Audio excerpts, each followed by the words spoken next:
Engaging those at risk living with HIV/AIDS and the general public.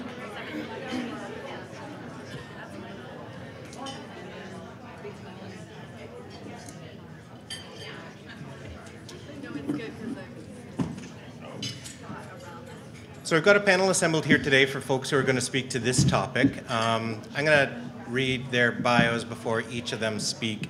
And some of the bios I might skip if you've heard it like for the 13th time in the last 2 days, just because you probably know who they are already. Pardon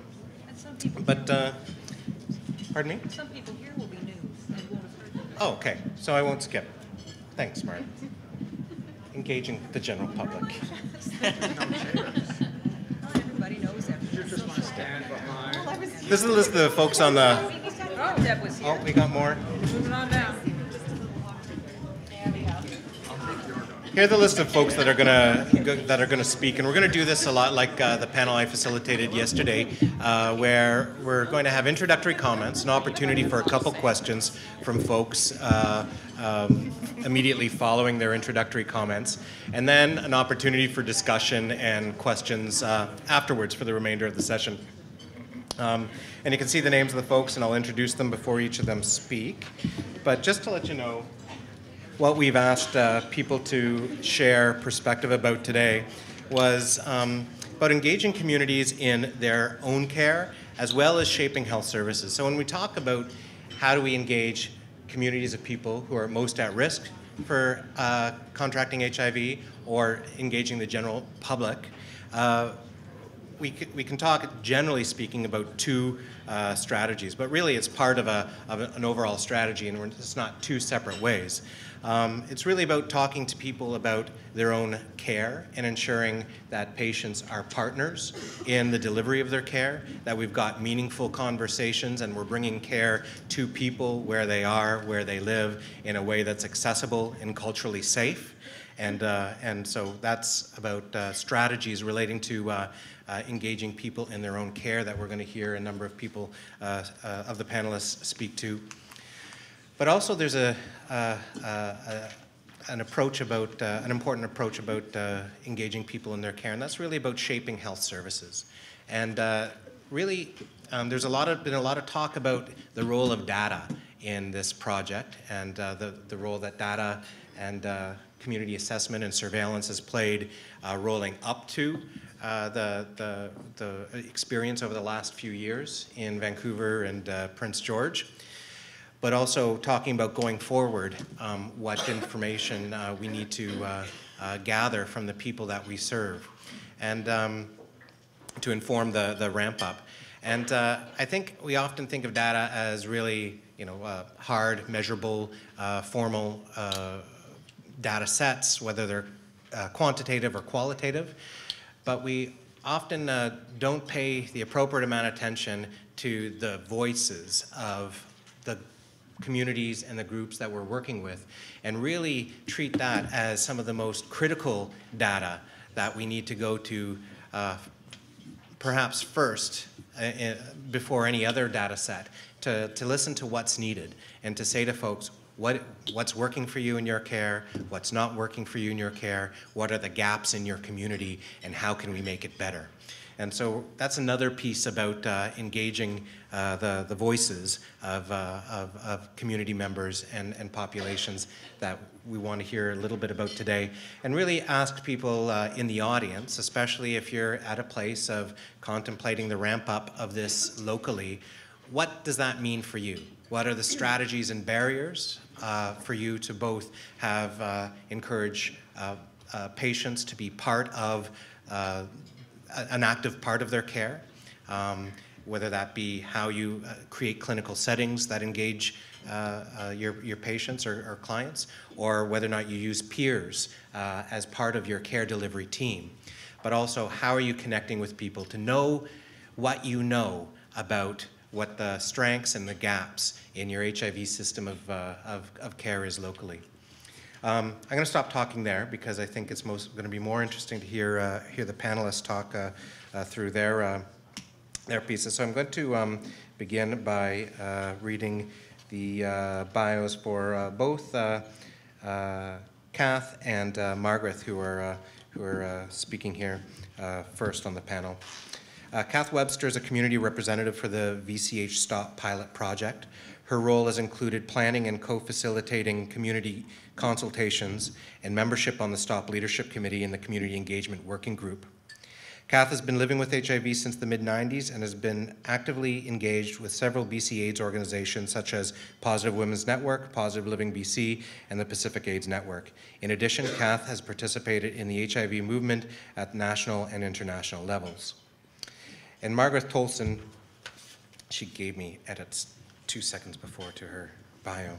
She wanted to add in, I think, all sorts of glamorous experiences. No, anyhow, she wanted to edit it down a little bit. Margreth Tolson has worked with Vancouver Coastal Health and Community Engagement since 2005, and she's been engaged in the health field since 1993, focusing on community-based education and peer support programs. Her experience includes engagement with a wide range of populations, including homeless and prisoners groups, brothel communities, nomadic families, and paramilitary neighborhoods. She continues to advocate for including vulnerable communities in healthcare planning, and most recently for the Stop HIV/AIDS project. So welcome to both Kath and Margreth today.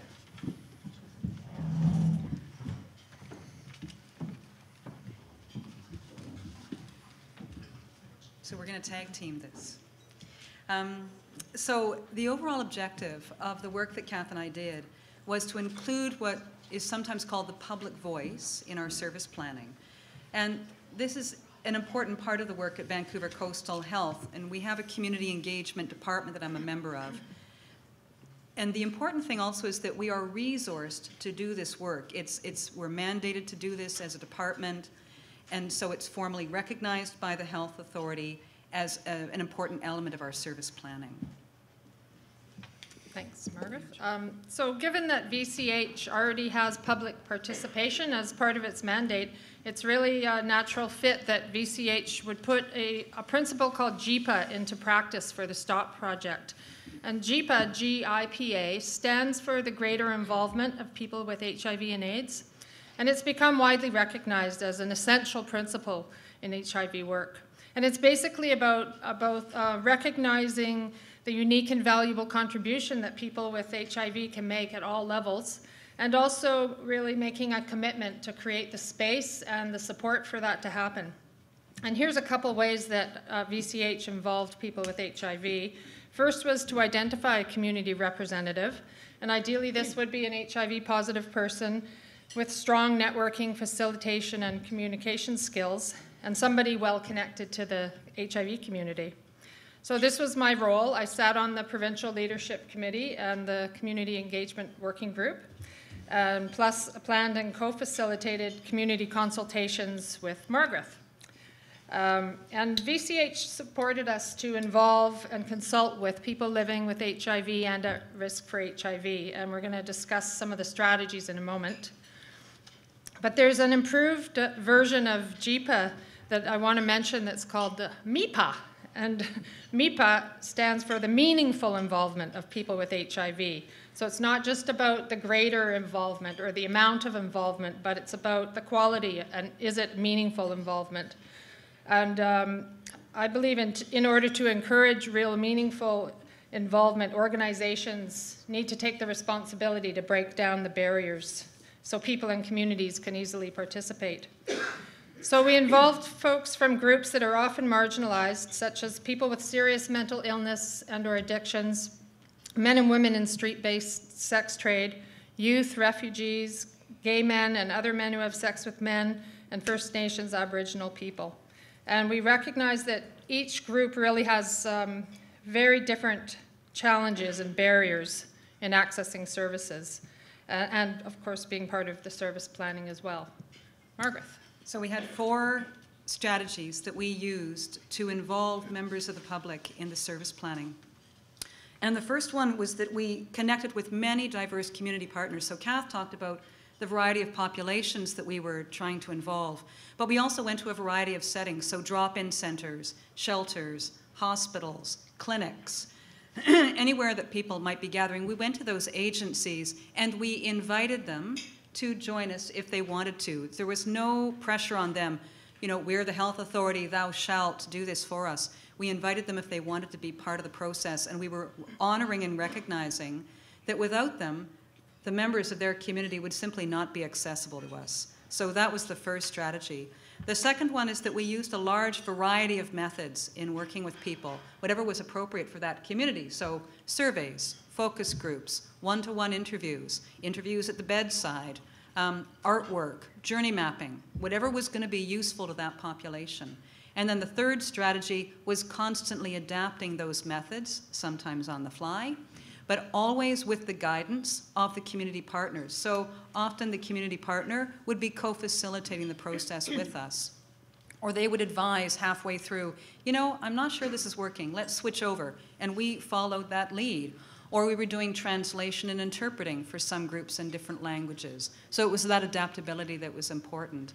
And the fourth strategy is something that's really key to our work, is a continuous cycle of consultation, reporting back, and then going back out to tell people how their feedback made a difference.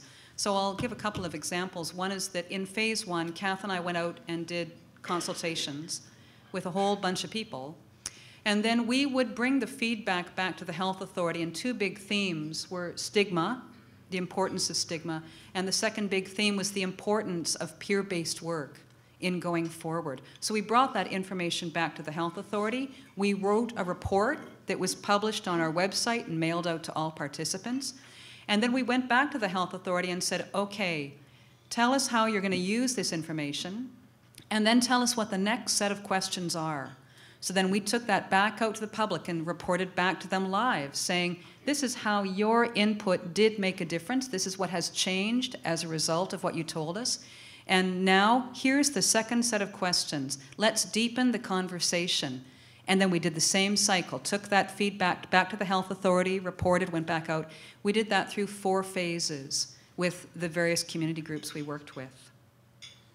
So looking at a few of our successes, we were able to consult with a very broad diversity of people. We involved 576 altogether. And this was across 19 different community organizations and 4 hospitals. And this process of continuous consultation that Margreth just spoke about, that had a very positive impact that I could witness, that people really got the sense that the feedback was having an influence. And so I think it really was, it made it meaningful for them. And another success was that the consultations often had, they provided an opportunity for more than just consulting, but it was an opportunity for education and awareness raising, talking about living with HIV, treatment, how it's changed, and HIV transmission services. So it had a ripple effect that way. Looked a little different in each group, but it definitely was a positive effect of the consultations. So we're just going to finish up with a little quick overview of some challenges and lessons learned, because we were told to talk about some of the hard stuff. So one piece was certainly around stigma. There is tremendous fear still out there about stigma. We can't underestimate that. And so it was sometimes so severe that people could not talk about HIV in the group. So we realized a lesson learned was we needed to train peer facilitators earlier in the process and get them involved in doing the consultations instead of us. Another challenge was that working with the general public on HIV, there's a lot of myths still out there, and it's still extremely high fear for them. Lesson learned, we need a lot more education going back out to the general public about HIV in general.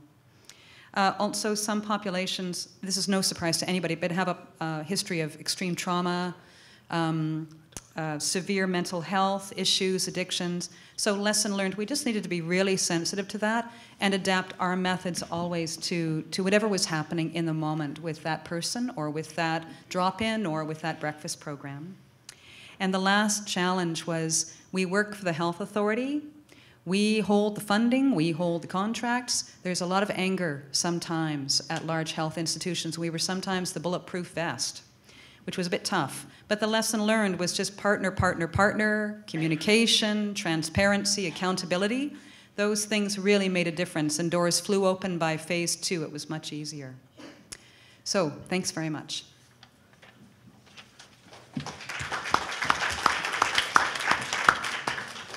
So So thanks to both Kath and Margreth. I'm wondering if there's any questions from the floor just immediately following the presentation. You can also ask anything in the dialogue following. Great. Well, let's go on to our next speaker, who is Scott. So Scott Harrison is an experienced registered nurse, registered midwife, nurse practitioner. Everybody chant along. You've heard this 15 times over the last couple of years, right? Okay. I didn't know all this before. I didn't know you were a midwife. He's got a long clinical background working with Indigenous and marginalized communities and people living with HIV/AIDS. His present role is Director, HIV/AIDS Urban Health with Providence Healthcare in Vancouver. Thanks very much, Scott. I will try to be brief. The piece that I'm talking about is two separate pieces of the working with and engaging people. My responsibility has been largely around as project sponsor for most things, but with specific focus on social marketing for the general population, which I'll talk about at some greater length in a while. But at the back wall for you to all go and look at later is some of the examples of the social marketing that we've done throughout the time of the Stop campaign. To start with is the specific work that we've done and that I've been involved with along with Chris and other people in the room for the gay MSM community. I have to tell you up front, I struggle with using the words because as a gay man, I don't really want to be defined about who I go to bed with in the same way that we don't say women who have sex with men, we say straight women. But there are men who have same-sex relationships who don't identify as being part of gay culture. And I think for me it's a really important distinction that everyone grasps, is that gay culture is not a subculture, it is a defined culture, and it has cultural norms and taboos and a sense of community and family in the same way that mainstream culture does. And engaging the gay community who do suffer a greater burden of HIV in the same way that other communities do, in some dialogue around what was required, what we could do, how we could ensure that those voices were heard. Our community consultation led to us creating the Gay Men's Health Reference Group, bit of a mouthful. Glenn is here, who was a member of that group as well. There's others. I think I can say quite honestly it was initially quite a painful, challenging, settling in period. Get 15 gay men in a room together and it's handbags at dawn. The main thing that we did was to talk about how our lifestyle and how our culture is often distilled just down to the sex act. I've been, in the last 2 days, offended on a personal level by some of the data that's been presented because of the way it's presented, which is gay men, you know, we account for 78% of new infections last year, but without that being framed into why. It's always related down to unsafe sex, rather than considering what leads a young gay man to have such low self-esteem or mental health or substance use problems that they do partake in risky activities. It's not something that isn't inherently in you because you're gay. It's the structural oppression that we've talked about. And so a big part of our work was around having those discussions that HIV is it's more than just around getting a safe sex message across. It's also engaging particularly young gay guys, and in Vancouver, young Latino gay guys, in conversations about their general well-being, their inclusiveness into society. People think that because we're in Canada and we've got same-sex marriage that everything's fine. And it's not. It's the day-to-day little stuff. My personal story, I stayed at the hotel last night. My husband was at college downtown, and so he stayed. And when they asked, who's in the room? Oh, there's myself and my partner. Oh, can I have her name? And having to say his, or just say Jason. It's the little bits like that, the assumptions that are made. I was in Seattle at the weekend, and it was our anniversary, and we got congratulations, Mr. and Mrs. Harrison. It might seem like a minor thing to many people, but it's kind of that constant chipping away of your identity and the assumptions that are made about us as gay people. So one of the big things we did was to discuss, which Paul will talk about, some specific testing activities and how that could be done in a way that engaged people without making people feel that they were under the spotlight yet again and having critiques of their health. So we created as a group a list of principles around testing in unusual venues. And particularly around when we're talking about men who have sex with men who don't identify as gay, who don't really want to be identified as a guy that is going to the park or the bathhouse to have their sexual experience with another man. How do we engage with that group appropriately? And so we developed principles which we're more than happy to share with you to help people really ensure that their practice was ethical and wasn't further marginalizing an already marginalized community. What we also had to do was educate the general public about HIV. When we talk about proportionate universality this morning, we have to do both targeted and general. And we knew that stigma still was very much driving the bus for many people in our community. Whilst in acute care testing, we did have a big acceptance rate.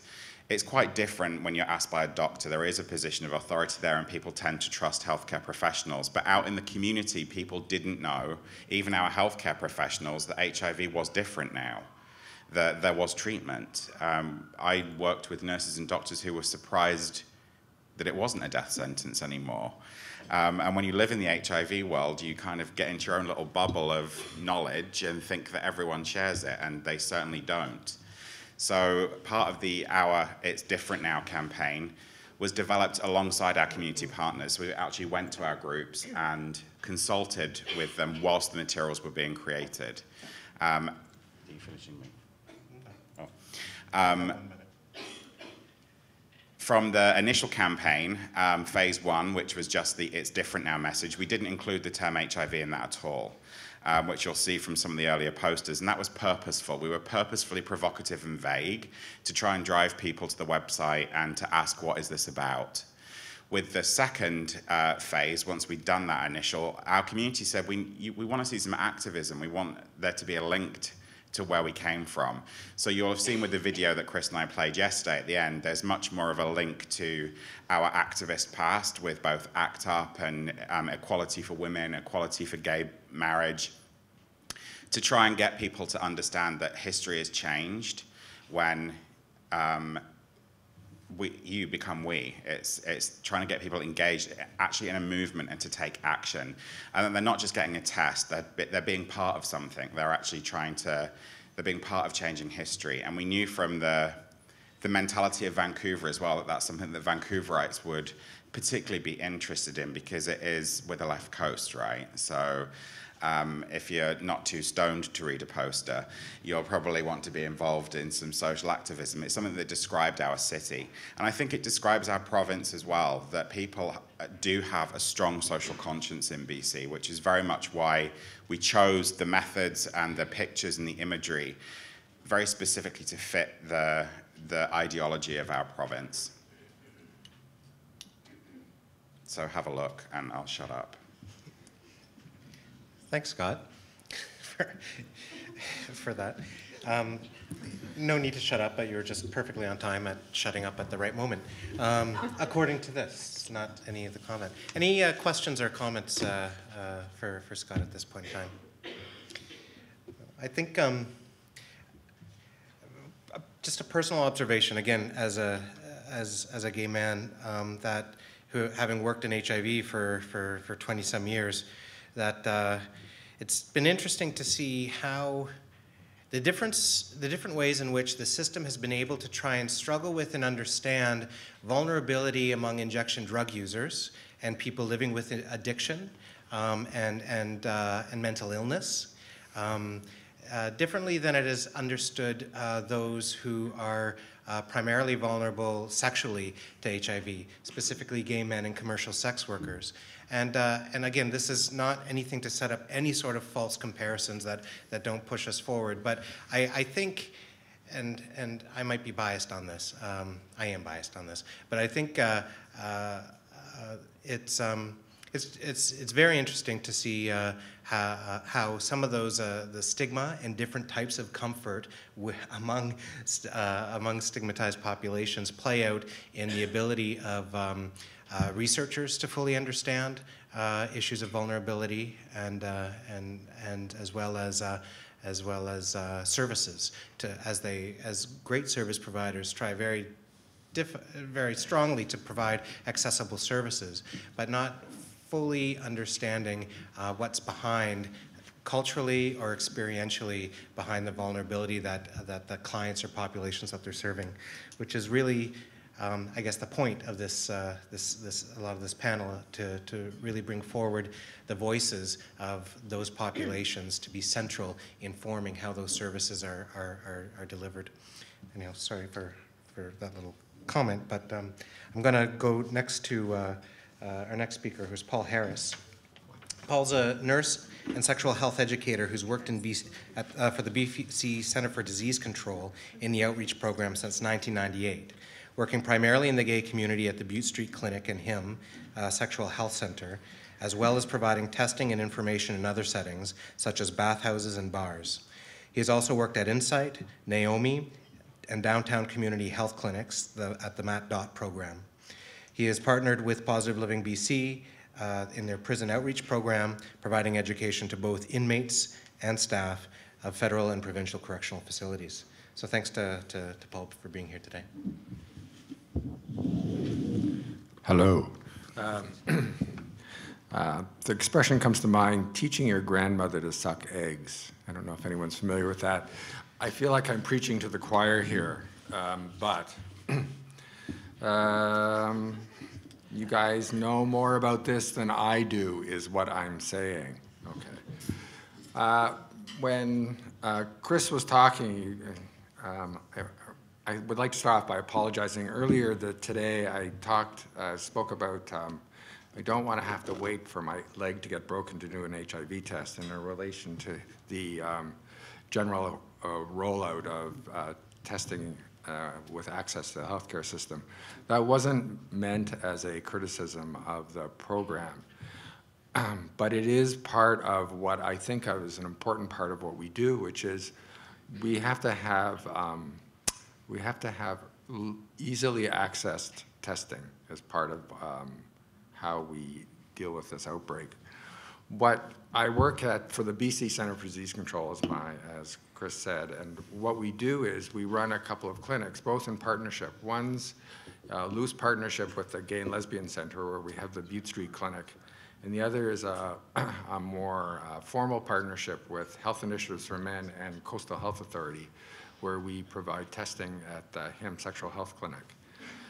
At both those sites, I think we see quite a few people. It's about, I wasn't supposed to do stats, but we see about 12,000 people a year at Butte and 2,500 at HIM, which, given the number of hours we use, that's about 3 people an hour per nurse over the course of the year. It's a very efficient way of doing testing.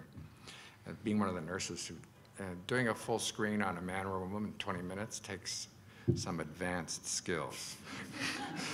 But what that allows us to do is it allows us to get a lot of positives, which is not necessarily a good thing, but that's the Butte and HIM have the highest positivity rate of any individual site. Like, doctors still diagnose most cases of HIV, but between Butte and the IDC clinic at St. Paul's, we get the most new positives, and that's because people come to us. And I guess my point is one way to do this is to set up a place where people can get health care easily. My comment about the broken leg is because public health has closed clinics as a way of saving money. And it's one thing that's really important is that, as I'm fond of saying, providing care is an important part of providing gold standard care. Like, we hear a lot about providing gold standard care.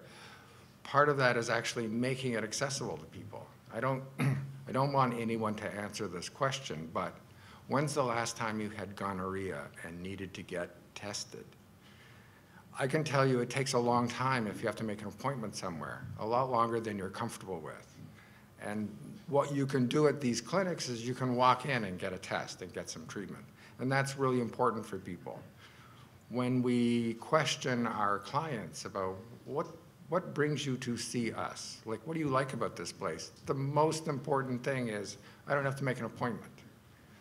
If you try to get into the main STD clinic, and I'm not slagging the main STD clinic because of course they employ me, but it can take 3 weeks to get in. 3 weeks is a long time to wait. You know, they talk about those teachable moments, those treatable moments. You know, when people want a test, they tend to want it now, and certainly if something's on their mind, waiting 3 weeks can be torture. I know all you guys know this, but the point is that somehow it has to get translated up to the level of people who are making the decisions about how to put out services.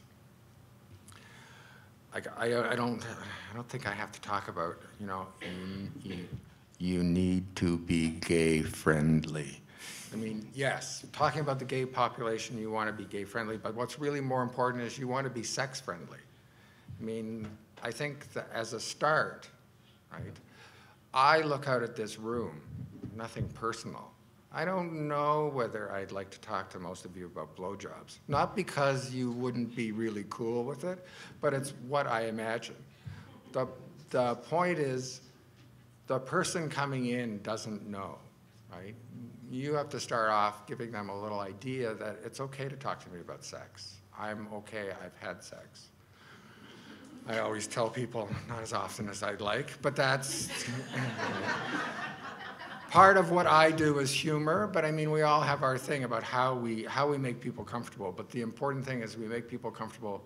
We try to make people comfortable with being gay. We try to make people being comfortable whatever sexual or religious or cultural minority they are in. And one of the things that we do is, one of the things that anyone can do is you can have people represented in the space. Now, that can be a poster, right? You can have a poster of two men hugging. But one of the things, I mean, there's been a lot of talk about peers, which I always think is interesting. There are 3 men on this panel, and 3 of them are gay. So we are really lucky, right? We have an ability to have peers providing service. Sorry, I didn't. Oh!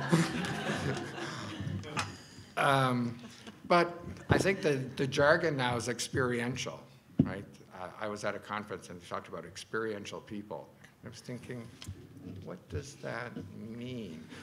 Somebody explained to me, it means somebody who has experience in the population that they're going out to. So it's true, like a peer, a classic peer for an IVDU might be someone who's still using, for lack of a better word.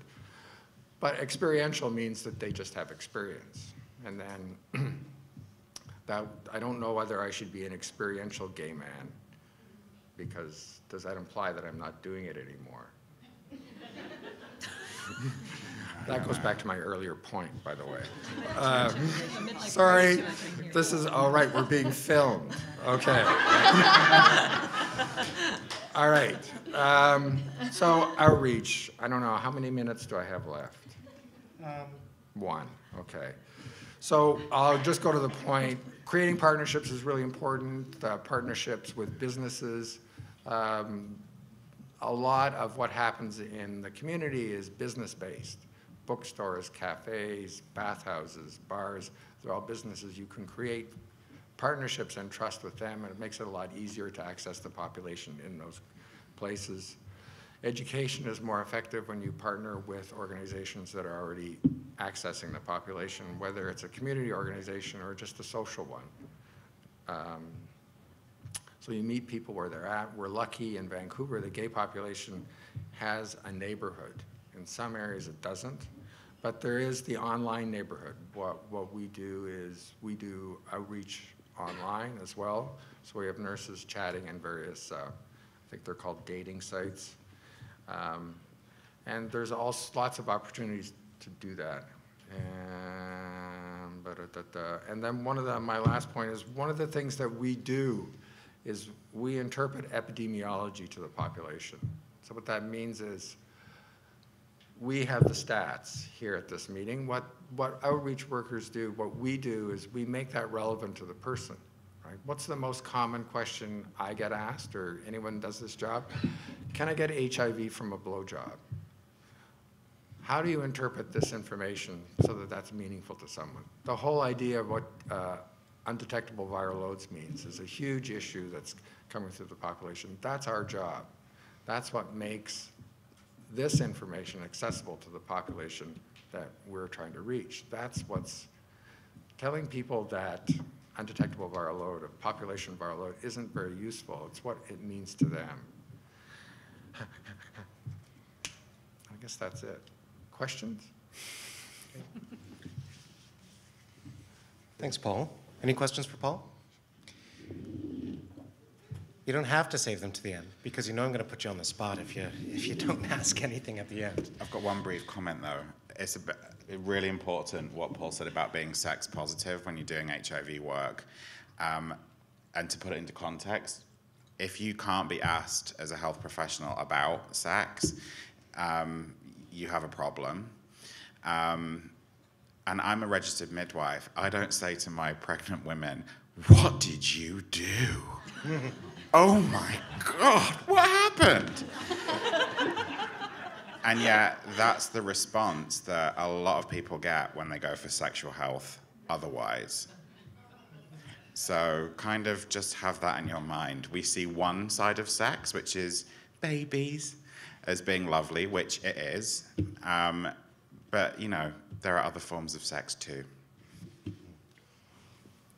Thanks for that. I'm gonna introduce Sarah Callahan. Lovely. Just lovely. I'm going to introduce Sarah Callahan now. Sarah is currently the interim lead for Chimamuk Aboriginal Program at BC Centre for Disease Control. She's a Métis woman who joined the Chimamuk team as an educator, and Sarah's background is in teaching. She holds a degree in psychology and sociology. So, welcome, Sarah. Thank you. Before we begin, I would like to take a moment to recognize our elder and your lovely lunch prayer today. Thank you. As well as we are on traditional Coast Salish territory, and to recognize that as well. So I am going to speak from a slightly different perspective, in that I'm going to focus on the rural perspective as opposed to the urban perspective of the other speakers. I'm going to give you a little, I'm sure some of you saw yesterday, and I don't want to repeat because that will be boring. So we do have a STOP-funded project that I focused on yesterday, and today I'm going to give you more of an overview of what our program does and how we deliver, and some of our lessons learned, and some strategies that we use.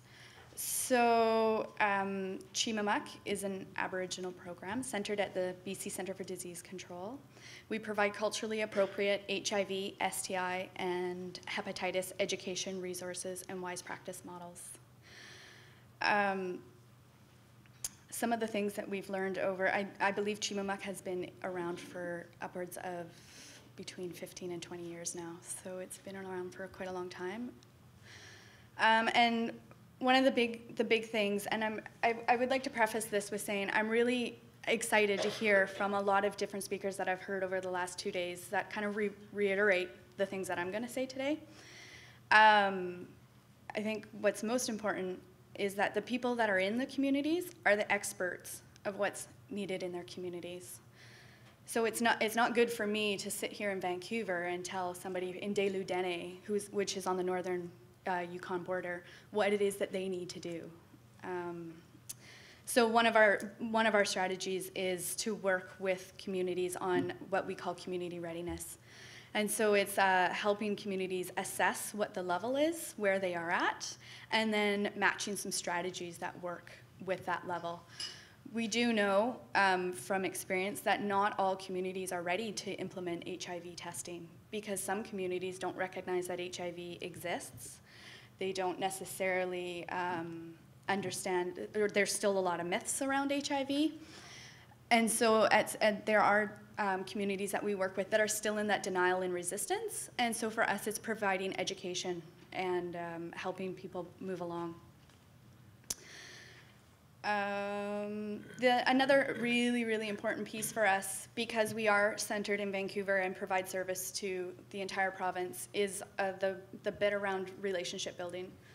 So we partner often, but we spend a lot of time establishing the relationships that we have throughout the province, and it's through those relationships that we're able to get into communities. Yesterday we talked about the leadership forum that we held in partnership with the Northern First Nations HIV/AIDS Coalition in BC. I get the name wrong all the time because there's a lot of words in there. We partnered with them, and it was because of that partnership and the work that Emma Palmentier does and her connections with chief and council members from northern communities that we were able to do that. Otherwise, without that relationship, we wouldn't have been able to get that message across. So I can't stress enough the importance of relationships and partnerships. The other important piece that we do, and I didn't write this in order, this actually would be at the top of my list, is to include culture and tradition in the trainings that we do. So Chimamuk is really cognizant of, and we know, and it's been assessed that people are more engaged, or the community members that come to the trainings are more engaged when there is some culture that can be drawn on as well. So it's something that we really spend a lot of time working on. And then the last piece that we really focus on is around follow-up. So I'm sure we all have done this. We go to a workshop and we get really jazzed about what's going on, and yes, I'm going to run back to the office and implement right away.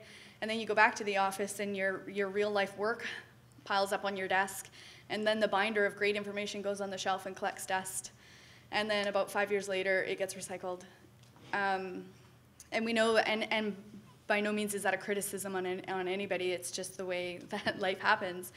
So for us, we spend a lot of time with follow-up to all of our trainings, whether it be visiting communities back again, keeping in contact. We have a Facebook page, and I will say that our team is hesitant to engage with the social media because we're all not technology savvy, but we are trying.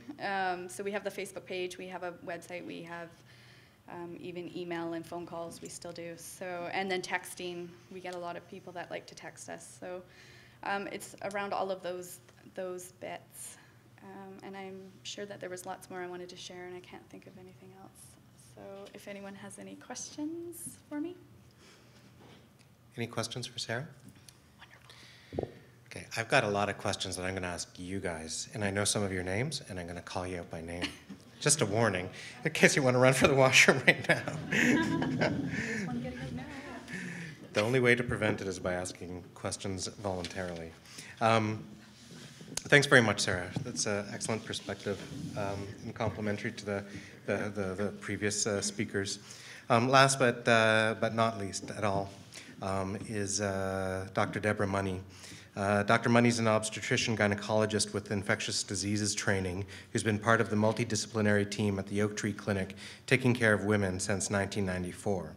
She's a professor at UBC and a director of research at Oak Tree and vice president research at BC Women's Hospital. So thanks very much for being here today, and interested in your comments.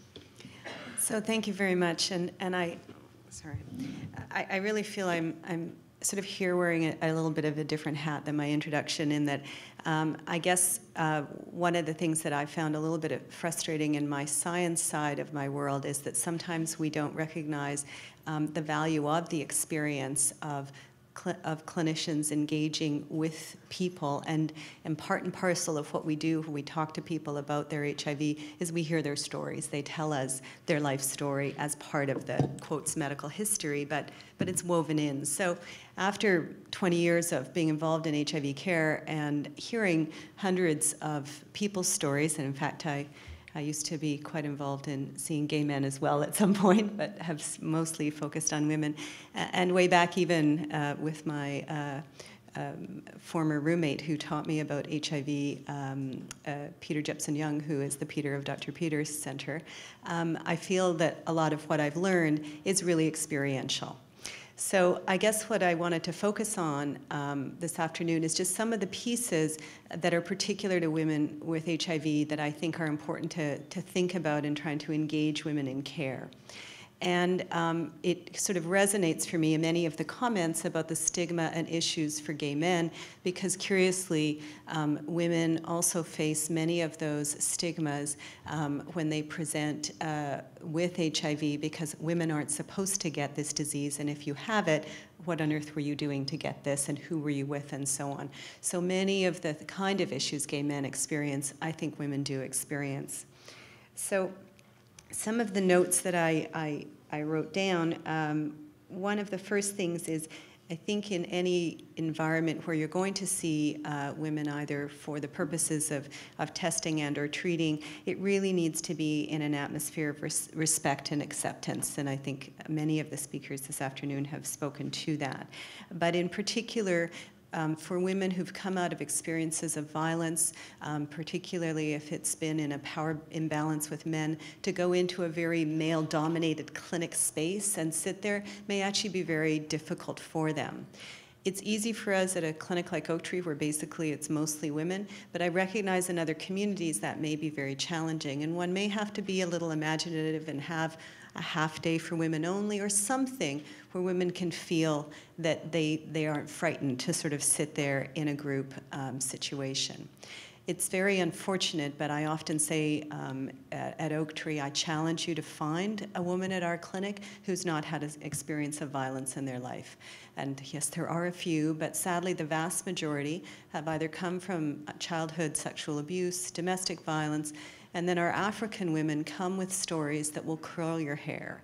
They've come from what I almost call a hyper-trauma experience, where it's been war-torn countries, where they've seen murders of their family members, they've been brutally raped, and then they come to Canada and they cope and manage in a very, very noble way. But that's the world from which they come, and I think it's important for us to recognize that when we're working with them.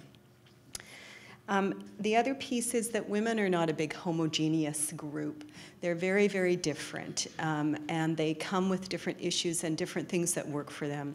In some cases, peer support and women's groups are excellent, and they get a lot from each other in terms of sharing their issues. For some, particularly our African women, they're terrified to be seen with another African woman, because in the small African community here in British Columbia, just being recognized in an HIV group discloses them to their church group or their community group. So that's a nightmare for them. And we hide women in different offices to try and keep them from being seen by each other. So very, very different, the kind of things that we have to do to support these women.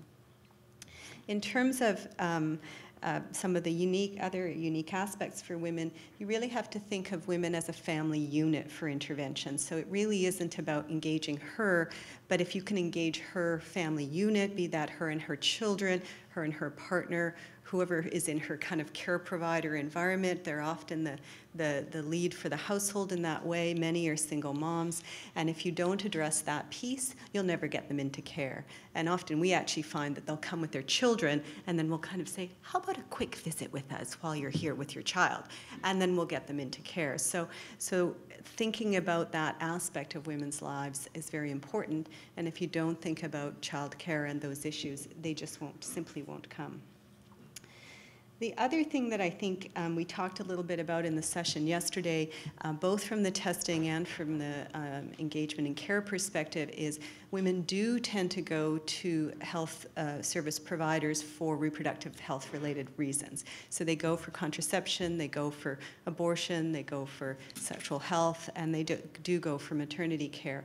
So those are opportunities both for testing and for engagement in care. And so we need to make sure that those services in all the communities have that in their head, that actually a woman coming in for birth control or for a termination of pregnancy might actually be, it might be a good opportunity for an HIV test. Because as suggested earlier, every time they're pregnant, it's at least one unprotected intercourse act that's put them at risk.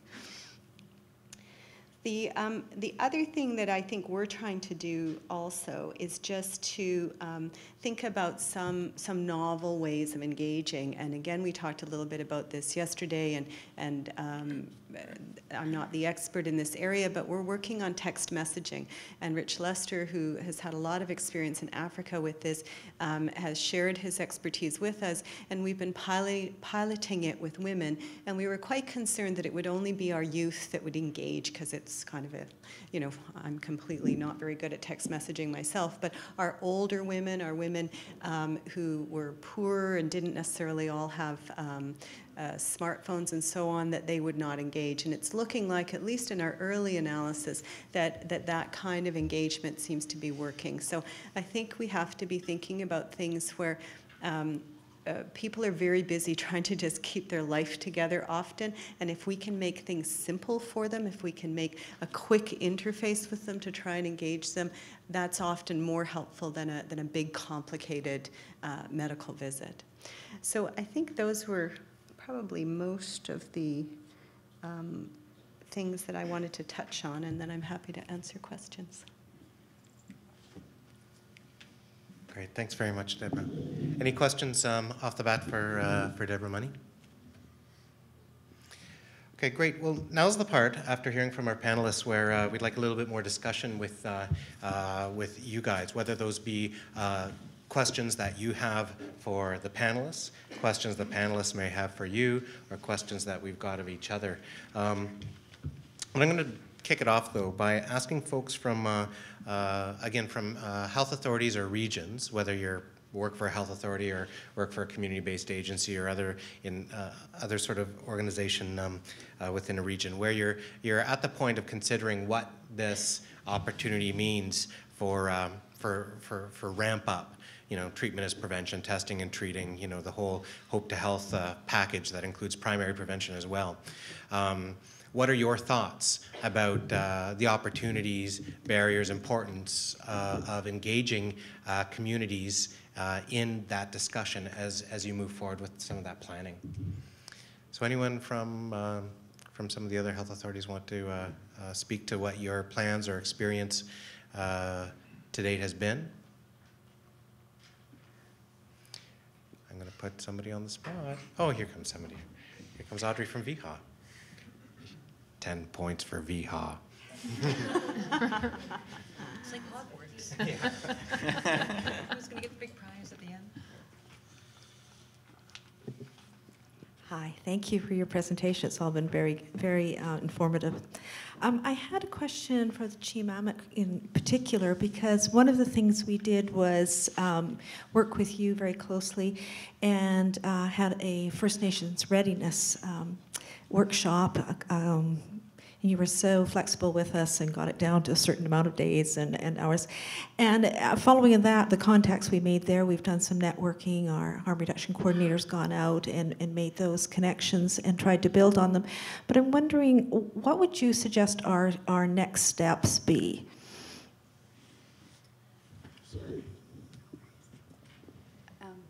Hi, I was just contemplating your workshop not too long ago. We're doing that workshop again next week here in Vancouver. So, so thank you for your questions. So moving forward, and I'd have to connect with you further about this, but I understand you're working on building your networks with reaching into further First Nations communities. Is that correct? That's right.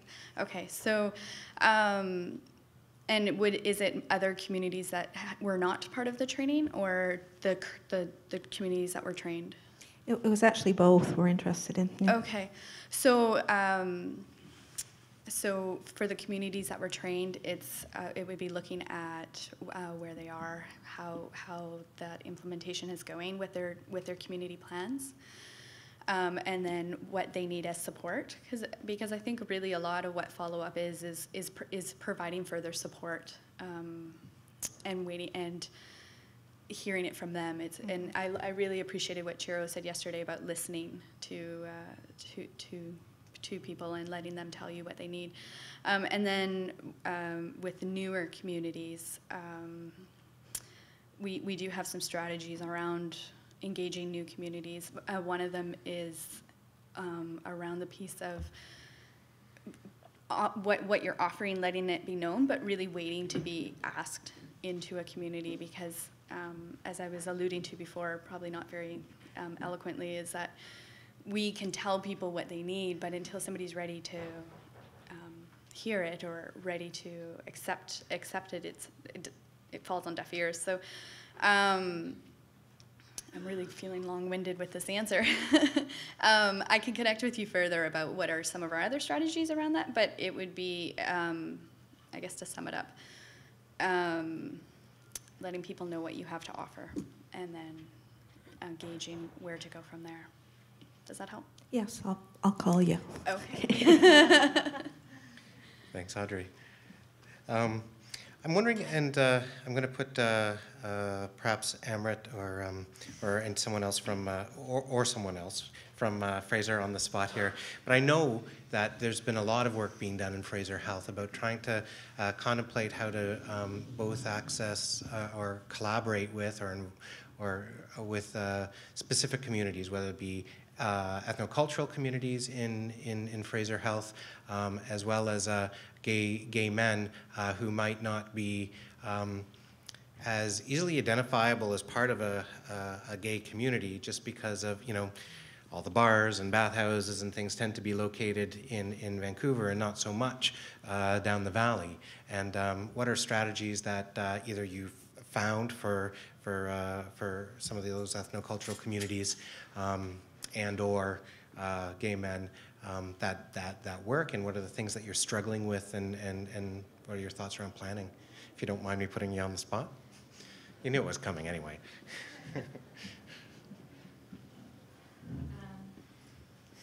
So, couple of things. We've tried to engage our South Asian communities. We had a small grant from VCH to look at the South Asian community, and we held 2 forums in 2 different cities where the population was higher, Abbotsford and Surrey, and we geared it to the population and there's the service providers, and I think that went really well. Like, they themselves are the ones that are counseling this population, trying to get them into healthcare, get their tests done, and they were surprised at some of the information that they received on basic HIV, and now they can pass that along. And some really interesting partnership came out of some forums as well. We had a librarian who was saying, you know what, the community is always coming to the library, and how can we work together? So it was quite powerful, and I'm really pleased about those 2 forums, and thank you to VCH for allowing us to do that. And also really good connection with the South Asian physicians. I didn't think we would be able to get buy-in from some of them, and in the short time period, to identify 6 who were interested in providing routine testing, I think that's, I was surprised. As far as our gay men and MSM population, it's been really, really difficult to make connection with this population. However, we start the discussions, and we've had some interest, and they're willing to help us make those connections. And I'm just listening to all of you guys speak about the community engagement, what you had gone through, and I'm just thinking, yeah, it might be more than one way of getting feedback, forums, maybe small focus groups, something Online larger.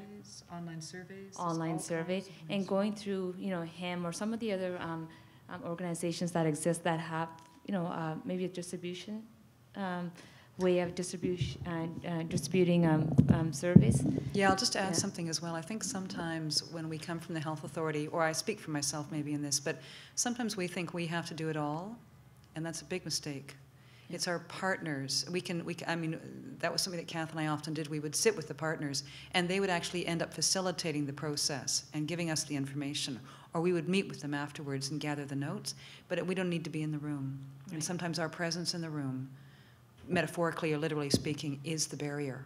So we step back, they control the process, and they honor us by giving us the feedback they've received to help us change our services. So, yeah. No, I think that's great.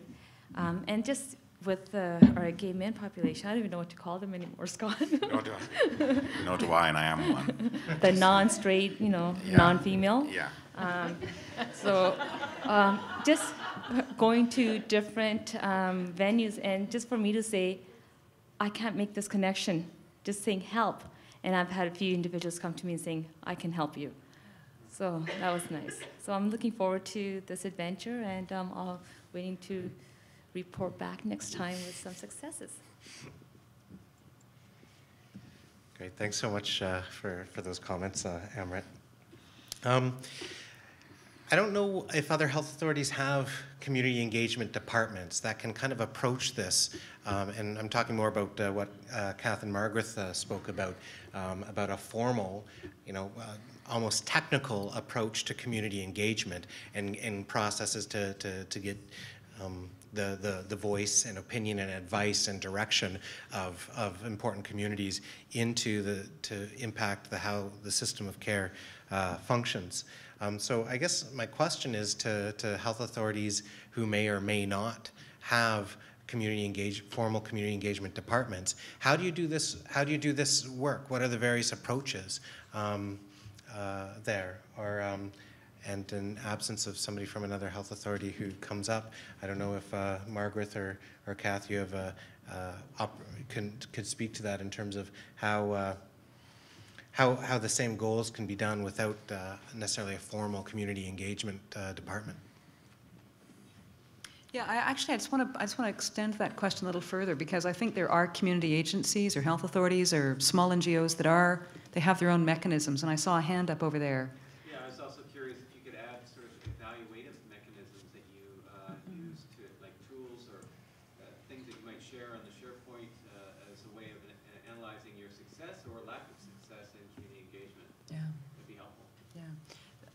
So I guess I'm torn, because I have my own question for the audience about ways that other groups are gathering public feedback to shape services, because I know that NGOs do that on their own time and money as well, so it doesn't always have to come from the health authority.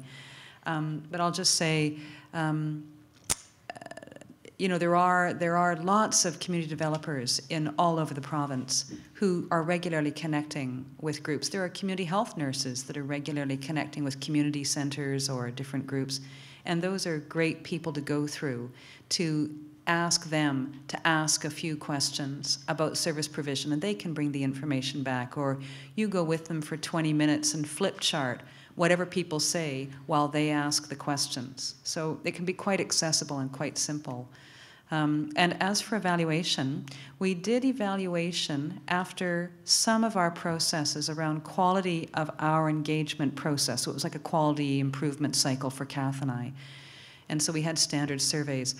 The difficulty was that in a lot of cases we were working with people who either could not write or were too anxious to be able to write. So we weren't going to make them go through the process of filling out a form. But I think a deeper challenge is around evaluating the outcomes of public input on service improvement, or how are their words having an impact on outcomes. And that's actually a national and international challenge around public engagement. That's a big question around the world. How do we prove the benefits of involving the public in service planning? And so I'm working actually with a national network of healthcare professionals in public engagement to try and develop outcome and output measurement tools to evaluate the benefits. And hopefully we'll have those in about 6 months. We'll hope to have those tools ready instead of a toolkit to help healthcare providers look at measuring the benefits. Great. Thanks for that. Now I'm going to say, is anyone in the room from Interior Health? You're going to not put up your hand. So just wondering if, yes, of course. I'm wondering, did you have any comments about what some of your initial thoughts or challenges or experiences in the past in terms of gathering that community input into service planning and service delivery? What's that look like there, and are there things that the rest of us can learn from your experience as well? Hi, Jan Appleton, Interior Health. I think it's something we've done a fairly poor job of, actually, and it's something we're advocating to do a better job with, particularly with this project. We have been involved in the Stop Learning Collaborative in the last few years, and we have engaged Living Positive as a regular member of our group, which has been very helpful, and we've got strong partnership there. So I think that's a place to build on. There was a question earlier around community facilitators, and one of the things that's happened in the last year is the Ministry of Health has rolled out their Healthy Families initiative, and part of that is around community engagement. So we have healthy community facilitators, I believe, in all health authorities who have been given the mandate to connect more with political, municipal governments at that level to find areas of commonality and areas where we're interested in working together.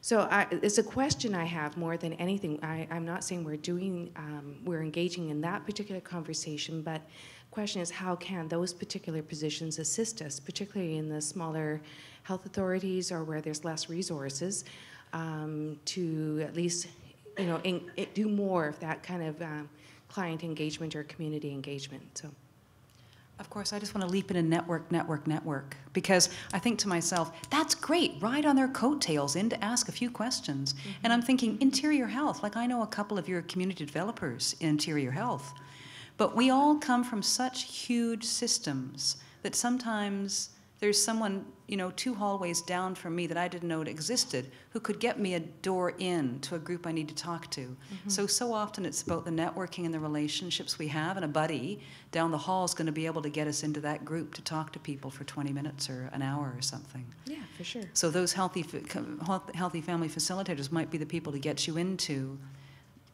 a group of moms or gay men or, whoever it is that you want to connect with. I think the other thing to appreciate for some of our health authorities, they're so geographically diverse and spread out. There's no one person who has the answers, so we really need to have those conversations in all the communities and identify, champions in each community who might have a good sense of who people are and who, it's going to look different in every community. Yeah, who's trusted? Mm-hmm. That's the big thing. Beyond champion, who is trusted by that community? Who has credibility in their eyes? Yeah.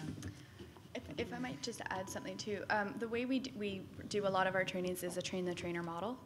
So we bring people here or to a central location and we train them, and then we teach them how to teach, and then they go back into their communities and they roll out the program. Mm-hmm. And it's kind of one of those pay-it-forward models where it gets the word out a little bit easier. So thank you. To adopt.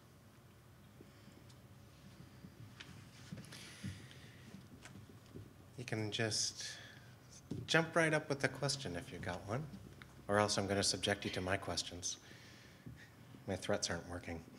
I'm going to put out a question there, just in terms of gay men, especially outside of perhaps the Lower Mainland or Vancouver, big cities, where there's opportunities to set up, say, on Davie Street, like the Health Initiative for Men has done a sexual health clinic, or the Butte Street Clinic operated by the BC CDC, where there's a high concentration, and it makes sense for a whole range of reasons to set up a sexual health clinic to provide access to services in a way that's safe and competent and otherwise.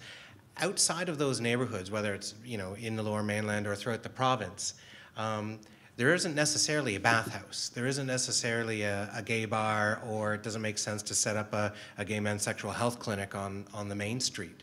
But we still see, despite lower gay populations of gay men, say in Northern Health or Interior or elsewhere, we still see an over representation in terms of new diagnoses among those populations who do live in those communities. So I'm wondering, it's a question both to some of you who are working in those contexts. What strategies have you found are useful in terms of engaging both gay men in the provision of care to them, or talking to communities of gay men despite not being able to go to, the gay bar or the gay organization and have that discussion. So how does that work happen? Or if you don't come up, I'll also ask Paul to see if he's got something to add to that from perspective strategies that might work. Anyone willing to take that on?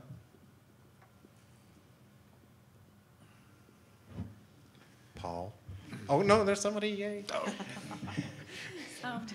I can't. I'm Katrina Jensen. I'm from AIDS Vancouver Island on Vancouver Island, and we cover the whole of Vancouver Island. So one area where we've tried to do work with MSM and gay men is in the North Island, and it's been challenging. It's we focused a lot on training healthcare providers and trying to create safe spaces for men who are having sex with men to go and get tested and to get information about their sexual health and their other health issues. And then I think it goes back to just taking a community development approach and having someone in that community who can do peer work, peer education and peer support and do that in a sustainable way.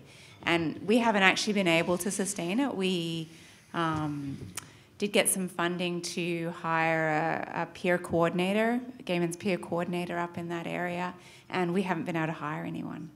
So it's, the work is getting done in bits and pieces, but it's not in a sustained way.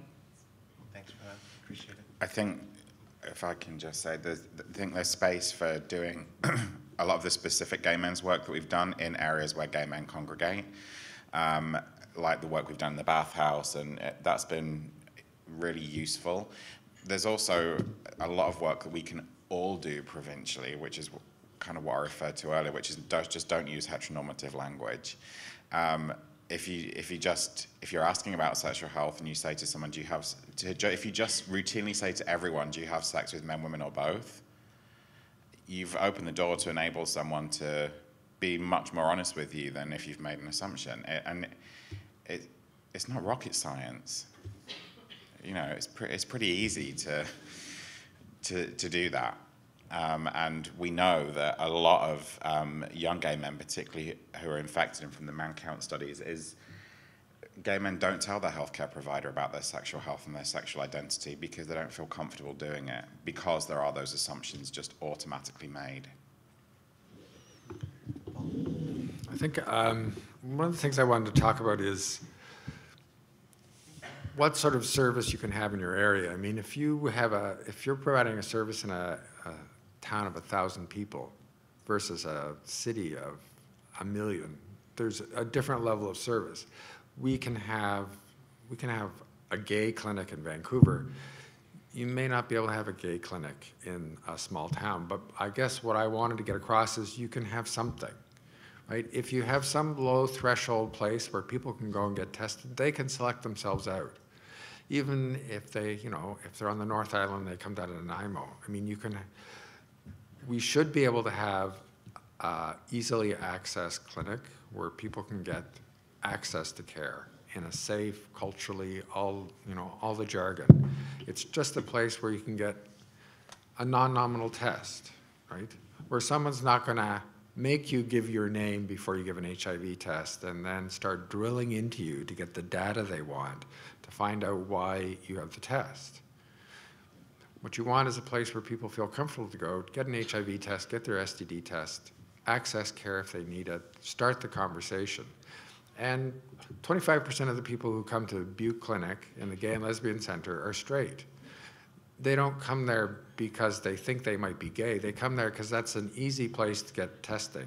And if you, to misquote, if you build it, they will come. It can take a while. Him was not well accessed for the first 6 months before the people start to know. And it may be that you don't want a gay clinic. Maybe you want an IDU/gay/farm worker clinic where everyone feels welcome. But I think we should be able to do that. Great, thanks for those. I'm going to change. Oh, please. I was just going to add a little comment. I think to sort of take up on what's been said, I think particularly in smaller communities, I think the term low threshold is really, really helpful. And I think that also helps for young women who are fearful of going to their usual care provider and revealing perhaps they're having sex too soon or whatever else, or maybe they're fearful they have HIV. And so I think having subgroup clinics is not practical in smaller communities. Your just numbers aren't going to make sense. But I think if it can be a low threshold open space that is respectful and welcoming, the chances of your more vulnerable members coming in is higher. The other comment I wanted to make is that we are making an effort at a national level to try and understand what women need.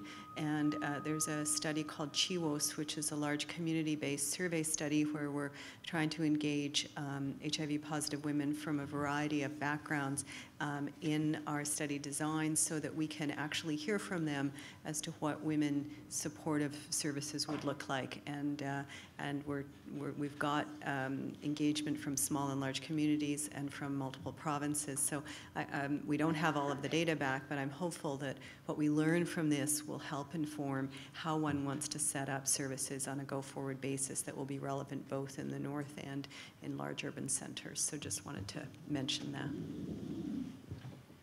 Thanks very much for that comment. I'm going to put it out there. We heard a lot yesterday from Northern Health, Emma Parmentier and Kathy McDonald about the processes that they've been working through over the last few years in terms of working collaboratively with First Nations in the north. And I'm wondering if others from other health authorities can bring forward any of the processes that they found have been successful or things that don't work, and trying to work out what's that mutual collaboration look like within your health authority, and how do you bring forward some of improving some of this work between health authority and First Nations, working with your health directors on First Nations and others. What are some of those mechanisms that are working for you?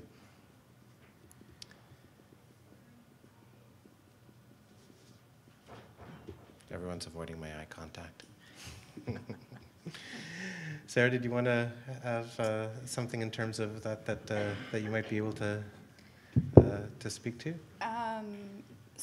So I guess just adding on to some of the strategies that I've covered. So one of our strong partnerships that we have is with FINI, First Nations Inuit Health Branch, and it's through FINI that we are able to make connections with the transfer nurses and with some of the health directors. I think really from our perspective, it really goes back to building on relationships and working with your partnerships. And especially because we're so urban central, like we're in Vancouver.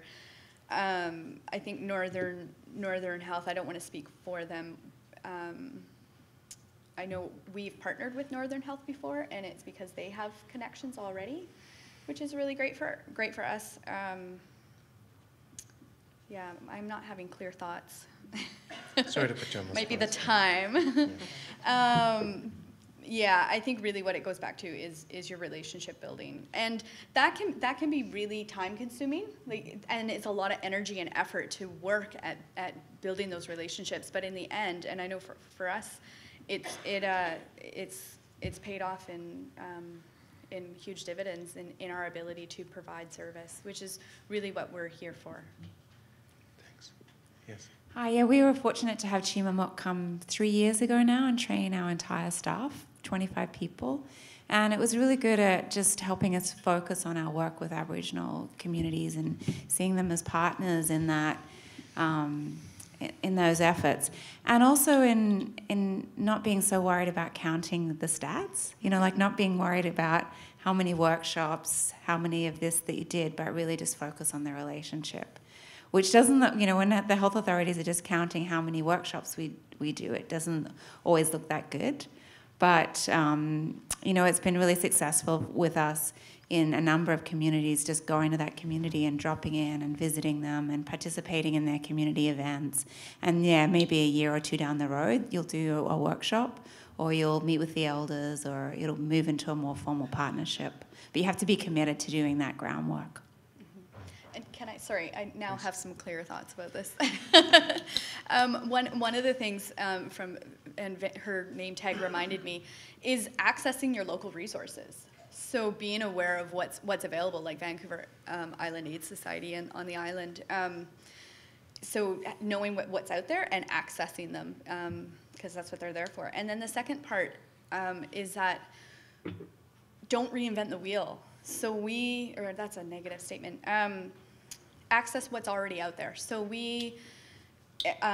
one of the strategies that we encourage communities to use is to access the community groups that are already in existence. So, you know, having a huge workshop on HIV might not get people out, but if you go to the mom and baby groups or the elders group or the teen night or whatever's already in existence, are just some inroads to use. Thanks very much. I would agree completely with that. A philosophy that I brought with me from the UK, from the way that the National Health Service worked, was do once and share, which is stop everyone reinventing the wheel all the time. People living with HIV or at risk of HIV are in BC, it's all of our problem. We all live in BC, but we divide ourselves down to health authorities, and those boundaries have become somehow fixed. Communities don't really care where the health authority boundaries are and don't know where they are. But for some reason, we can't go beyond Boundary Road without pissing someone off, or, you know, Fraser can't go beyond Hope without pissing someone off. And it's like, these are artificial boundaries that we've created, and they don't make sense to our communities. People want to access services where they feel most comfortable, and people are mobile. And so we have to be I think we have to be a little bit more fluid, and help each other out rather than be at odds with each other. We're all working to the same outcome at the end. I think if we can just throw all of our resources onto the table and share it, we'd get ahead much quicker. Thanks. I just have a comment to make as well that sometimes we can make getting HIV testing into the First Nations communities, I guess we perceive that there are a lot of barriers. In my experience, I work at Kool-Aid Community Health Center in Victoria, and we have physicians and nurses who do outreach to some of the reserves on the lower island. And it was actually I was surprised. We were thinking, how are we going to roll out our point of care testing to these communities? And it was as simple as asking the band office, when the nurse and doctor come, we're going to have an additional person come if you're willing and would like us to, and we will roll out HIV testing. It was a simple question, and the next week we sent a nurse out, and we did 18 tests on one small reserve. Then we had such success that we decided, okay, well, we'll go to the Native Friendship Center. And again, we had created all these artificial barriers in our mind that, oh yeah, you know, the community is going to be slow to want this. And it was incredible, same thing. We called, we talked to them. The next week we sent out a nurse and did another, I think, 10 or 12 tests, very simply. And so I just want to say sometimes we need to, it doesn't have to be a big thing. It's as simple as one phone call, and you can get a lot done. I just want to add as well, what I'm struck by is that you asked. You did not tell. You asked. That makes all the difference. Yeah. It was the same with Pride in Vancouver. We were told that, no, the gay community won't like it. People don't want testing at Pride. They want to have a celebratory day and blah, blah, blah. We asked people, would it be useful for us to be there? And I worked Pride that day, and I was in a hot tent, very busy all day. And people just kept saying, thank you so much for being here. And we're very, very grateful that we were there. Just before Janice speaks, I just want to say two quick things that have jumped to mind. One thing in terms of one strategy that we've used was we required all of our staff to, no, don't go away, you have to speak. Okay. Because I'm going to call you right back up. We required all our staff to go through the Aboriginal Cultural Competency course, and those of the agencies that via the STOP project we contracted with. And this was just a small piece of trying to build understanding and skills among a broad scope of clinicians and service providers to do it. And it was just a key opportunity to leverage that great resource and try to build skill, which was one piece. Lastly, I think for others, there are really great, skilled, community-based organizations that have as their sole focus working with women, working with Aboriginal people, working with gay men, who are primed and ready to support you and your work in ramping this up.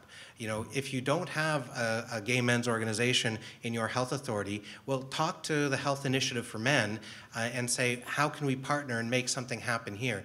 Talk to Healing Our Spirit or Red Road and talk about or an excellent program like Chimamok and look for those opportunities.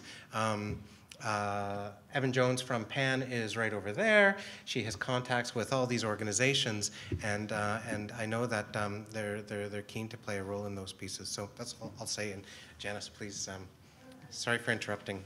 I was just going to actually echo what you were saying about some of the importance of thinking about creating culturally safe spaces and how there is this resource. I was going to put a plug in because I didn't see Nancy in the room from the PHSA's Aboriginal program who's developed this amazing, and I applaud Vancouver Coastal for making all your stop folks go through that. I think that's great, the Indigenous Cultural Competency course, and it's like one first step you can take in thinking about that cultural safety piece in your community. So I'll stop talking now because I don't have the voice, but thank you.